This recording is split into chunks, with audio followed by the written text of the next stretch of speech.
happened to our country? Probably 20 million people. Isang nakakagulat na balita habang nagkaroon ng rally campaign ang dating president na si Donald Trump nitong July 14, 2024 ay biglaan na lamang may bumaril sa kanya.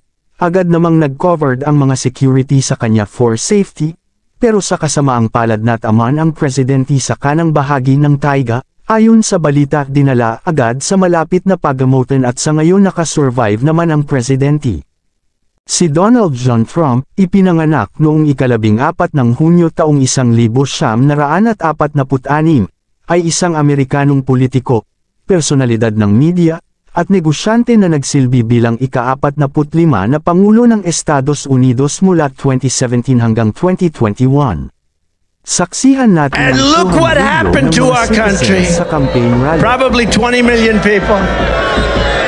And you know, that's a little bit old. That